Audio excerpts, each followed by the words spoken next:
नमस्कार मित्रांनो, मी अमित मागावे. मित्रांनो, पुनर्चलित हवामान आधारित फळपीक विमा अंबिया बहार 2022-23 या गारपीटमुळे अतिरिक्त हवामान धोक्यासाठी जी काही नुकसान झालेली होती, याबद्दल आता पीक विमा कंपन्यांना जो निधी आहे वितरित करण्यासाठी मान्यता देण्यात आलेली आहे. मित्रांनो, त्यामध्येच आपण ह्या ठिकाणी जो अंबिया बहार फळपीक विमा आहे, हा कोणकोणत्या कंपन्यांमार्फत वितरित करण्यात येणार आहे, तसेच मित्रांनो, तुमची विमा कंपनी कोणती आहे, तुमच्या विमा कंपनीला किती निधी हा वितरित करण्यासाठी मान्यता देण्यात आलेली आहे, तसेच आपण अशा प्रकारची संपूर्ण माहिती आपण व्हिडिओमध्ये घेणार आहे. तर मित्रांनो, व्हिडिओ महत्त्वाचा आहे, शेवटपर्यंत नक्की बघा. चॅनलवरती पहिल्यांदाच आले असाल, चॅनलला सबस्क्राईब करून जवळची बेल आयकॉन ऑलवरती प्रेस करून ठेवा असेच महत्त्वाचे व्हिडिओ बघण्यासाठी. तर मित्रांनो, चला तर हा महत्त्वपूर्ण व्हिडिओ आपण सुरू करूया. मित्रांनो, जर या ठिकाणी तुम्ही बघितले तर हा शासन निर्णय जो आहे, हा शासन निर्णय तुम्हाला 23 फेब्रुवारी 2024 रोजी हा काढण्यात आलेला आहे, निर्गमित करण्यात आलेला आहे. तर मित्रांनो, या ठिकाणी प्रस्तावनेमध्ये जर तुम्ही बघितले तर या ठिकाणी शेतकऱ्यांना फळपीक विमांना तसेच हवामान धोक्यांपासून विमा संरक्षण दिल्यास शेतकऱ्यांचे आर्थिक स्तर हे अबाधित राखण्यासाठी मदत होते. तर मित्रांनो, अशा प्रकारे जो फळपीक विमा आहे, हा सन 2022 व 23 यामधील हा फळपीक विमा जे काही शेतकरी मित्रांची नुकसान झालेली होती, या शेतकरी मित्रांना हा फळपीक विमा वितरित करण्यासाठी कंपनीमार्फत या ठिकाणी मान्यता देण्यात आलेली आहे.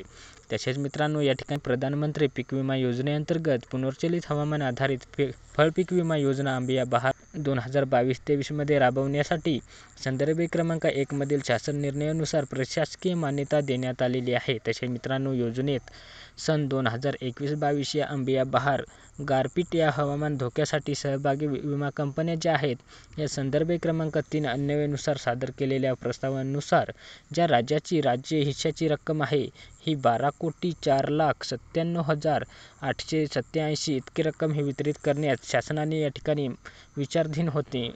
आणि मित्रांनो, या ठिकाणी ही जी रक्कम आहे, ही मार्गदर्शक सूचनांनुसार या ठिकाणी ही वितरित करण्यासाठी विमा कंपन्यांना मान्यता देण्यात आलेली आहे.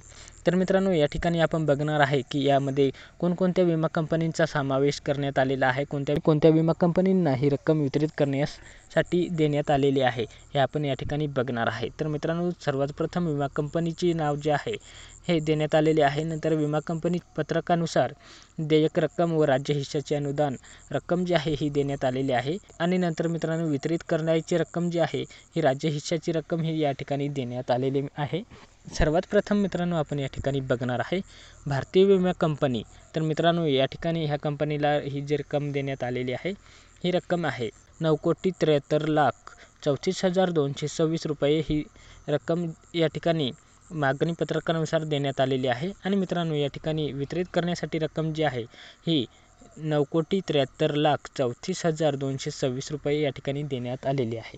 मित्रांनो, पुढची विमा कंपनी आहे HDFC general Agro Insurance company. मित्रांनो, या ठिकाणी ह्या कंपनीला जवळजवळ 72,25,140 रुपये देण्यात आलेले आहेत. तर मित्रांनो, या ठिकाणी वितरित करण्याची रक्कम जी आहे ही 72,25,140 रुपये कंपनीमार्फत वितरित करण्यात येणार आहे.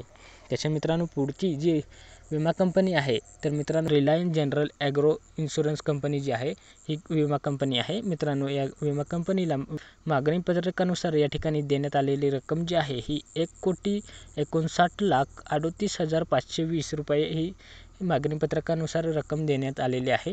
आणि मित्रांनो, वितरित करायची रक्कम जी आहे ही 1,59,38,520 जी रक्कम आहे, ही रक्कम या ठिकाणी वितरित करण्यासाठी मंजुरी देण्यात आलेली आहे.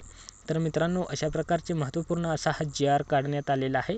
मित्रांनो, ह्या GRमध्ये ह्या 3 विमा कंपनीचा समावेश करण्यात आलेला आहे.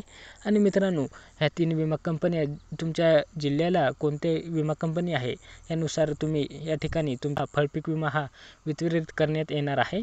आणि मित्रांनो, अशा प्रकारे हे महत्त्वपूर्ण हा GR काढण्यात आलेला आहे. आणि मित्रांनो, लवकरच हा जो निधी आहे, हा शेतकरी मित्रांचे जसे नुकसान झाले असेल फळबागांचे, अशा नुकसानीनुसार या ठिकाणी शेतकरी मित्रांना हा विमा वितरित करण्यात येणार आहे. तर मित्रांनो, अशा प्रकारची महत्त्वपूर्ण माहिती होती. तुम्हाला कशी वाटली कॉमेंट करून नक्की कळवा. चॅनलला आतापर्यंत सबस्क्राईब नसेल करेल, सबस्क्राईब करून घ्या. भेटूया पुढील व्हिडिओत एक नवीन विषय घेऊन. तोपर्यंत जय महाराष्ट्र, धन्यवाद, जय हिंद.